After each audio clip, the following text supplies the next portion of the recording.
And we provide training for HR professionals and company supervisors, and we provide divorce coaching and case management for your employees, giving them the guidance and the direction that your divorcing employees so desperately need. Divorce is a huge disruptor, not only to the employee going through it, but to the company they work for. Our coaches here at Divorce Right have a very unique perspective on divorce. They have a deep understanding of the legal, financial, and emotional aspects of divorce, and they can handle even the highest conflict cases with compassion and professionalism. Our coaches are trained to look at the entire picture, helping your employees make good decisions based on their goals and their expectations. So if you're an HR benefits manager or an HR benefits provider or consultant, please reach out and see if adding our suite of solutions is a good fit for your business.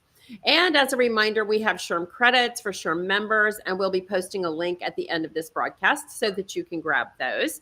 And I want to introduce you to Paulette Rigo. She is my friend, she's my colleague, and she's an incredible certified divorce coach and mediator, and is one of the best in the business, and is the director of coaching and case management here at Divorce Right.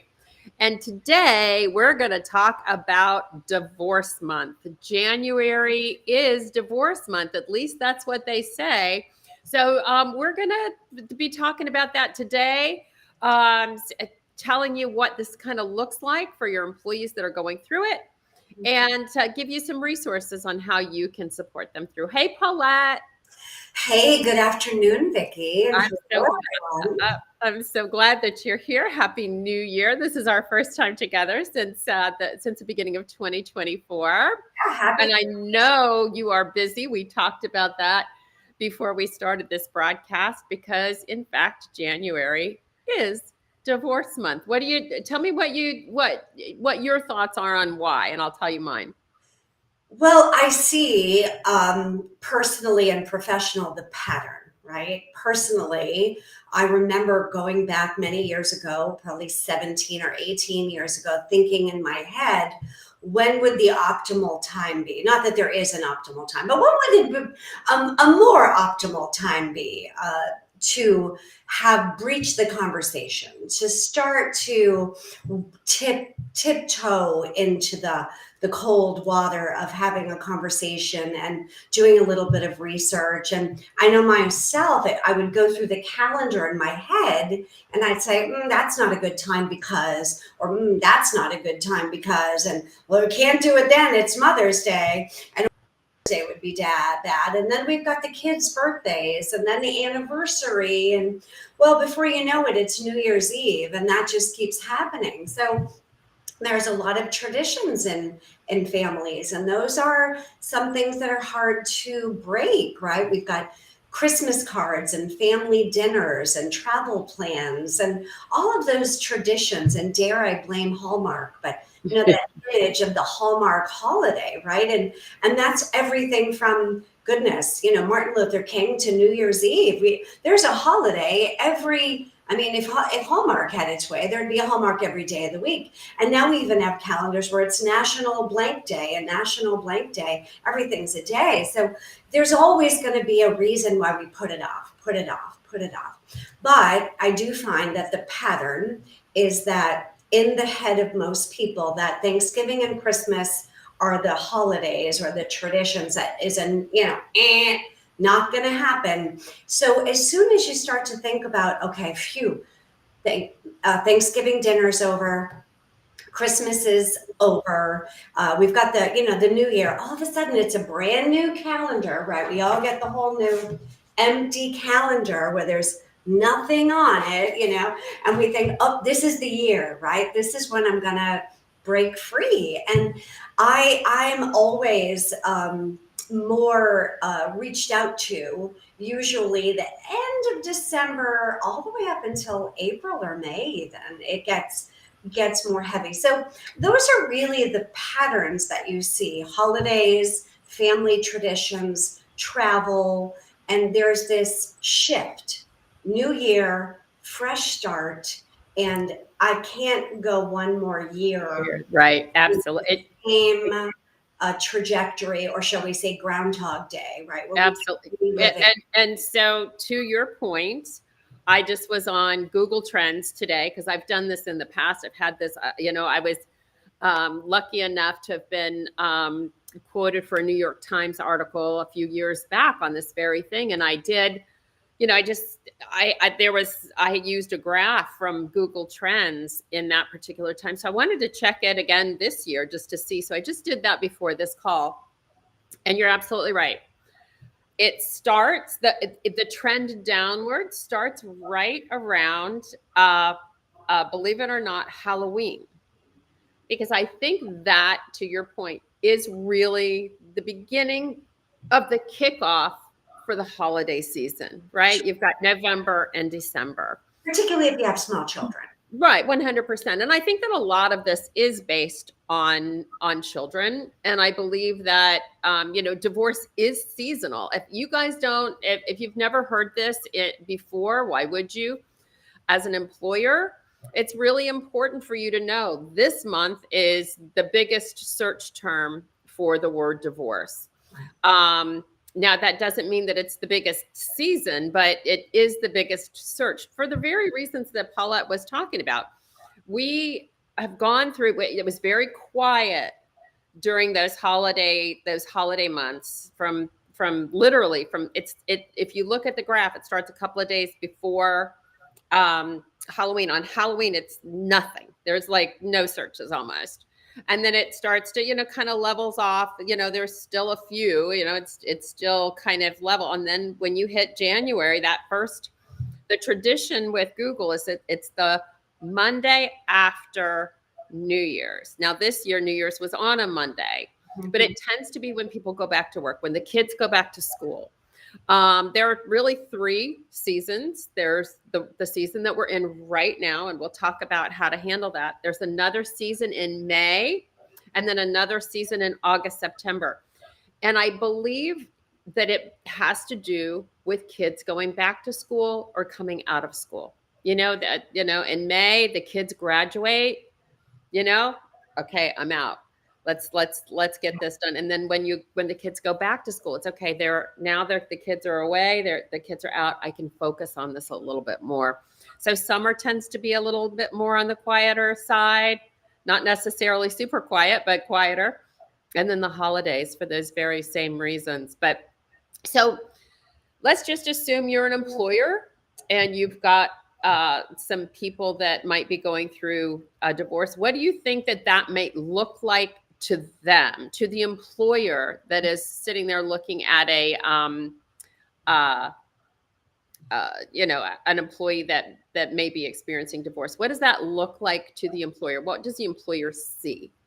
Well, now that the employer or anybody in that supervisory role has a little bit of an inkling of this cyclical circadian clock, shall we call it, of divorce season, right? And there isn't exactly like noon. It's not quite that predictable. Although Monday, January 8th this year was National Divorce Day, because as Vicki mentioned, that was the first Monday or business day of the calendar year. I won't show you my calendar, but it's booked because many people are doing their research. Right? They really want to understand the process. They're contemplating, they're organizing, they're structuring, even if it's just in their head and they're not putting it down on paper, or they're not booking consultations or meetings with professionals that they may or may not need. They're still starting to do a lot of overdrive research and thinking, kind of trying to dot their I's, cross their T's, get their ducks in the row emotionally, even if it isn't pragmatic. What I like to think about as an employer is, what does a productive, helpful, really solid employee look like in general, right? I mean, I've had them. They're predictable, right? They're reliable. They're dependable. They're stable overall, right? Where their moods are even, consistency in words, their actions. And overall, they're just sort of reliable people, right? They show up on time, they dress appropriately, they're jovial, or maybe their mood isn't always, that's just their personality, but they're generally even keeled people. They have a schedule, they stick to it. They have a workload, they live up to it, or better, right? Because they're looking to succeed and they're looking to work their way up through the company and get a promotion or get a raise, or work their way through the company. And what does that entail? Well, all of those things. But as we've talked about, when you're contemplating divorce or in the middle of it, or even when you're done, it doesn't always just end. It isn't like light switch. Oh, A I'm light switch, right? Absolutely not. better. It kind of is that trickle effect of starting to move into your new identity as post-divorce. There's so many things to do and think about and decide, and it's overwhelming. And here you have your caseload of work, the norm, everything that you have in your job description and beyond. And now you have the added responsibility of going through the steps, the procedural labyrinthine system of the divorce journey, whether you're DIYing it or mediating, collaborating, arbitrating, litigating, you're in a trial, whatever you are in this, the journey, the process of the divorce, there's an additional workload.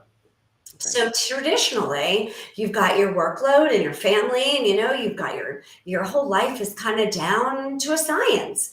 When you get up, when you get in the car, when you go to work or you work from home, but all of a sudden, bam, you have this additional workload and you have additional life-changing decisions to make. You have additional orders to live up to, and you've got additional financial burdens of paying for additional expenses that are not the norm. And it can really wreak havoc on the stress of the productivity of the employee at work. Yeah, absolutely. So some of the things that an employer may see might be emotional outbursts where this person is normally, they are that steady as a rock person, and all of a sudden their behavior appears different than you're used to. Because one of the things that I kind of like in this whole process too is that divorce isn't a legal crisis. It isn't a mental health crisis. It is a full-blown life crisis, and your employees are worried about everything from, not only, how am I going to pay for this, but where am I going to live? What about my kids? What about my job? Because they are very well aware that their productivity has pretty much taken. I don't think they live in a vacuum, and they're no, absolutely right. So an employer, they feel about it. They right. feel badly. I'm not living up to it. I know. And then all of a sudden they're trying to, I'll be fine and I'll catch up, and just feeling flustered. I always say, like, if you notice a change in somebody, whether that be they come in a little bit late, not like 2 hours, but there's a little bit of a pattern, or they're asking to leave a little bit early, or they kind of maybe take a lot of bathroom breaks, or, they're more than just the norm. Everyone's got their routine. But if you're noticing, like, where is this person? They're just vanishing. And boy, they're on break. Oh, they're on break. Oh, they're on break. What are they really doing? Are they in the bathroom crying? Are they on the phone with their attorney? Are they trying to call the school to let them know that they, they'll be the one to pick up the child that day? Whatever the situation is, it's a change. There's going to be, from that predictable, reliable behavior, all of a sudden you're going to see a shift. It won't be forever. Absences, additional absences where they perhaps weren't, because, one of the things that people need to understand in the employer space is that divorce is a Monday through Friday, 9 to 5 industry. Sure. So your employees need to talk to their attorneys Monday through Friday, 9 to 5. When they're working. Provide evidence. They need to get documentation to whomever, right? Whether that's a A certified divorce financial analyst needs to know all of their banking records and all of their expenses and all of that stuff. There are answers that have to happen. And oh, by the way, if you have a meeting with a judge in the judge's chambers, or you've got a court appearance where you're updating, you can't miss that. Right? Like right? This isn't like the kids' soccer game. This is something that is, pretty important, or else you may go to jail. So it's one of those things that if you can understand that they're going to have some issues, and that is why talking to them about, you can't talk to them like, hey, you're in the middle of a divorce. You can't do that, right? But you can say, we've been noticing that you're not yourself lately. There's been some emotional outbursts, or you've been taking a lot of time off and you've been missing deadlines. If you focus the conversation on what you see from a productivity space and not from getting in the middle of their business space, it can make a big difference and get them support. So why do we want you to know about this? Because where do we start? Right. Well, right. But the earlier you can get them support, the better the decisions they're going to make. We're going to try and keep them out of all of that crazy labyrinthine system, that court system that can suck your employee in and they don't know how to get out. So we can keep them organized straight from the beginning. So we would love to support your employee that's going through this process so that they can make better decisions. We can help get them to a space where they can take a breath, right? Just be able to go, okay, I have somebody on my side. I now have a plan. I now understand what's coming at me. I know now what I need to provide. I can get all of that documentation that you told me about, Paulette, that I need to provide. I can do that now because you've given me all of this information on what I'm going to need. So your employee can come back better, right? So how do we get that to happen? It's starting to recognize patterns that aren't patterns, the typical pattern, anything that goes outside. And when you as an employer talk about performance, that's gives them an opportunity, if they want to come forward and say, yeah, I'm having some problems at home. But with that said, statistics are that 92% of your divorcing employees will never utter a word to you until it's over, right? And they have to change their insurance benefits. Or they give you a notice that they're quitting. Well, that's true. 10% of divorcing employees quit. Which is expensive to replace them. Very expensive. So their number one reason why they quit, Paulette, the number one reason they quit is they felt unsupported and uncared for at work. You've heard that, leave that divorce at home. Well, it's really hard to leave it at home when it's a Monday through Friday, 9 to 5 industry. But here's the beauty about divorce coaching is even though divorce as a litigated process, right? It's a very formal process and we don't realize it, but when we marry, we're entering into a legal binding contract. Right. And divorce is yet severing or creating yet another legal binding contract. But divorce coaching is a flexible process. We don't operate Monday through Friday, 9 to 5. I mean, I do meet clients Monday through Friday, 9 to 5. Right. But that isn't the norm. Right. It's a flexible communication method, whether that be a group environment and it's confidential. It can be as detailed or as just vague or general, depending on each individual situation. But it isn't just here's 10 o'clock Tuesday, show up at court, here's the address, be there or be square. It's a very flexible one-on-one process that works for the person going through the divorce and for the coach and expert that's there to help them. It works on their pace, their speed, their situation, their timeline, whatever works for them. We don't interfere with the rest of their life and say, oh, hey, I only see clients Monday at 9 a.m. It Right. doesn't work that way. It's very customized, flexible, fluid, and continual. So they get as much individual, personalized support, guidance, and care as they require and really need. Sometimes they don't even know that they need that at the beginning. And they Right. Oh, start to lift their mood elevates, because as soon as they have options and as soon as they know there are resources and tools, and they learn how to manage the divorce wisely, they learn how to become a better client for a litigator. They know how to ask the right questions and eliminate the questions that will just waste money. And they really understand, this is what's happening next. So the whole process is a win-win. They feel supported, they feel guided, they feel educated, so that they can divorce with dignity and grace and wisdom, save money, save time, and keep their wits about themselves, not only personally, but professionally. absolutely. And that's the biggest thing here is that, we give them the support they need off hours when, we are available from, early mornings to evenings, and have somebody that can work with them and give them that guidance and direction.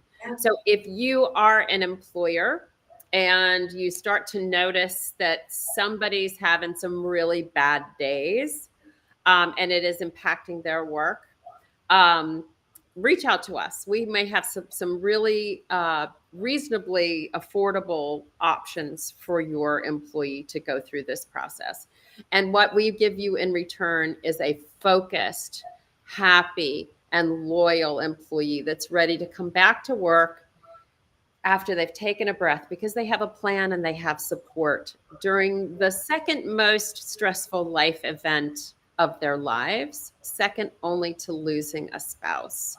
So we appreciate your time today. Paulette, thank you so much for joining us and being on this call with me each and every week.